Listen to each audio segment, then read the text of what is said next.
মৰমৰ ষ্টুডেণ্টছ সকলোকে স্বাগতম জনাইছোঁ আছাম ষ্টাডি ইনফো ইউটিউব চেনেলটোলৈ। তো মৰমৰ ছাত্ৰ ছাত্ৰীসকল আজি লৈ আহিছোঁ এইচএছ ফাইনেল এক্সাম অৰ্থাৎ HS second year final exam 2025 to 2026 অৰ্থাৎ 2025ৰ পৰা যোনসকলে 2026লৈ এবাৰ হায়াৰ ছেকেণ্ডেৰী ফাইনেল এক্সাম দিবলৈ গৈ আছা। তো তোমালোকৰ মাজলৈ লৈ আহিছোঁ আছামিজ অৰ্থাৎ MILৰ গোটেই ফুল চিলেবাছটো নতুন চিলেবাছ এটা আহিছে। তোমালোকৰ কোনটো পাঠৰ পৰা কিমান মাৰ্কছ আহিব পৰীক্ষাত বা কোনটো পাঠ তোমালোকক কাটি দিয়া হৈছে বা তোমালোকৰ যিখন এক্সট্ৰা বুক থাকে সেই এক্সট্ৰা বুকখন কিমান আহিব গ্ৰামাৰৰ পৰা কিমান আহিব সকলোখিনি এইটো ভিডিঅ' মাধ্যমেৰে দেখাই দিম। তো তোমালোকে ভিডিঅ'টো অকণ স্কিপ নকৰাকৈ শেষলৈকে চাই থাকিবা। তো আছাম ষ্টাডি ইনফো নতুনকৈ আহিলে চেনেলটো ছাবস্ক্ৰাইব নটিফিকেশ্যন বেলটো অলপ এটা কাৰণে ক্লিক কৰিবা। তোমালোকে এনেকুৱা ধৰণৰ ইম্পৰ্টেণ্ট ভিডিঅ'খন পাই থাকিবা। মই অলৰেডি ইংলিছ ছাবজেক্টৰ চিলেবাছ দি থোৱা আছে, বাকী ছাবজেক্টৰ চিলেবাছ দি থোৱা আছে। তোমালোকে যদি নাই চোৱা আমাৰ চেনেলটো ভিজিট কৰিবা।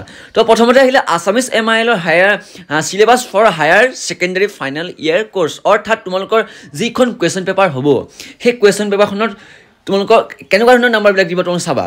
প্ৰথমতে আছে তোমালোকে চোৱা এইটো ইউনিট 1, 2, 3 এনেকৈ আছে। তো ইউনিটটো চাবা, ইউনিট 1ত আছে প্ৰ'জৰ পৰা তোমালোকৰ 35 মাৰ্কছ আহিব। তাৰপিছত স্কুল বা তোমালোকৰ কলেজত কৰিব লাগিব 60টা পিৰিয়ড স্কুলৰ মাষ্টৰে কৰিব লাগিব। তো ইউনিট 2ত আছে পয়েট্ৰি। তো পয়েট্ৰি তোমালোকৰ 25 মাৰ্কছ আহিব ফাইনেল এক্সামত। তাৰপিছতে তোমালোকৰ 50টা পিৰিয়ড স্কুলত কৰিব লাগিব। 3 আহিছে যিটো ইউনিট 3 এ আছে বি আছে adult science education and value education. তো এইটোত তোমালোকৰ 10 মাৰ্কছ থাকিব আৰু 30টা পিৰিয়ড স্কুলত কৰিব লাগিব। ঠিক আছে। তাৰপিছতে ইউনিট আছে 4 গ্ৰামাৰ আছে। গ্ৰামাৰত 20 নম্বৰ আহিব, 35টা পিৰিয়ড কৰিব লাগিব।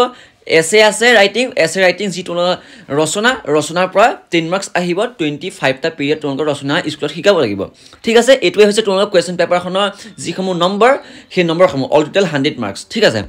তাৰপিছতে আহিলে আমি এইবাৰ কোনটো পাঠৰ পৰা তোমালোক কিমান মাৰ্কছ আহিব তোমালোকে চাই ল'বা, কোনটো পাঠ আহিব মানে এইবাৰ পৰীক্ষাৰ কাৰণে। ইউনিট 1টো চাবা, আছে মোৰ মাতৃমুখ দৰ্শন, লক্ষ্মীনাথ বেজবৰুৱাই লিখিছিলে, মগনিয়াৰ, জ্যোতিনাথ দুৱৰা।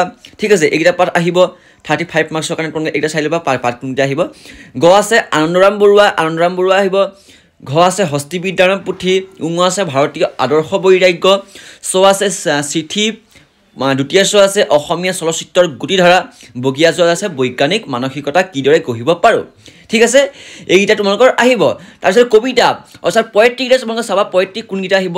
বৰগীত আছে, আছে বিশ্ব খনিকৰ, আছে মিলন, আছে জনতাৰ আহ্বান, আছে কাঠমিস্ত্ৰীৰ ঘৰ, প্ৰথম আছে আঘোণৰ কুঁৱলী, দ্বিতীয় আছে উভতি নহাৰ কবিতা আৰু বগীয়া জয় আছে কৰুণতম।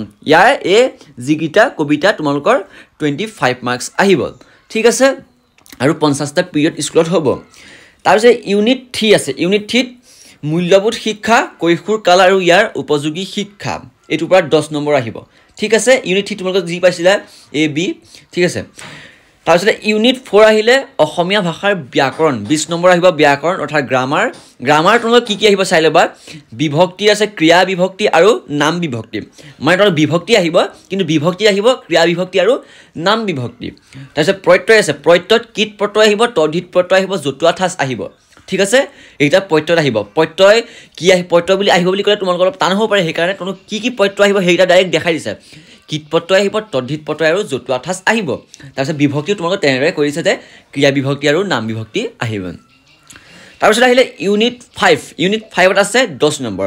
এইটো পিৰিয়ড তোমালোকৰ 25টা স্কুলত হ'ব। ৰচনাৰ বাবে তোমালোকে চাব লাগিব।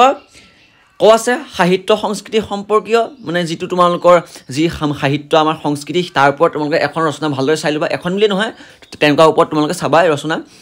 আহিলে বিজ্ঞান প্ৰযুক্তিবিদ্যাৰ সম্পৰ্কীয়। ঠিক আছে। আছে সামাজিক আৰু প্ৰাকৃতিক পৰিৱেশ সম্পৰ্কীয়, যেনে তোমালোকৰ কি বুলি কয় আমাৰ অসমৰ জলসম্পদ বা কিবা যেনেকুৱা ধৰণৰ প্ৰাকৃতিক সম্পদৰ ওপৰত তোমালোকে ভাল ৰচনাসমূহ চাব লাগিব। ঠিক আছে। কৃষি আৰু অৰ্থনীতিৰ সম্পৰ্ক, ক্ৰিয়া সম্পৰ্কীয় আৰু ভ্ৰমণ সম্পৰ্কীয়। ঠিক আছে। এয়া শেষ। তো তোমালোকে এইকেইখন ৰচনা ভালদৰে চাব লাগিব। মানে এইকেইখন ৰচনা নহয়, এইকেইটা তোমালোকৰ টপিক্স দিছে। এই বিষয়টোৰ ওপৰত তোমালোকে ভালদৰে এটা টপিক চলিছে। যেনেকৈ তোমালোকে ধৰা বিজ্ঞানৰ ওপৰত তোমালোকে এটা ভালদৰে বিজ্ঞানৰ যিসমূহ আছে বিজ্ঞান আৰু প্ৰযুক্তিৰ ওপৰত তোমালোকে ভালদৰে কিছুমান ৰচনা তোমালোকে চাব লাগিব। ইয়াত মানে ডাইৰেক্ট কৈ দিছে তোমালোকৰ টপিকটো যে বিজ্ঞান আৰু প্ৰযুক্তিবিদ্যা সম্পৰ্কীয়, তেনেকুৱা ধৰণৰ সম্পৰ্কীয় এটা ৰচনা তোমালোকে ভালদৰে চাব লাগিব। এটা বুলি নহয়, গোটেই তেনেকুৱা ধৰণৰ বিষয়ৰ ওপৰত তোমালোকে ৰচনা চাব লাগিব। ঠিক আছে। মৰমৰ ষ্টুডেণ্টসকল তোমালোকে ভালদৰে স্ক্ৰীনশ্বট মাৰি লোৱা, নহ'লে লিখি ল'বা। ঠিক আছে আৰু যদি গোটেই পিডিএফটোলৈকে আমাৰ হোৱাটছআপ চেনেল জইন হ'বা ডেছক্ৰিপশ্যনৰ লিংক আছে তাত আমি গোটেই পিডিএফটো চেণ্ড কৰি দিম তো আজিলৈ ভিডিঅ'টো মানে ধন্যবাদ জয় আই অসম চেনেলটো ছাবস্ক্ৰাইব কৰিবা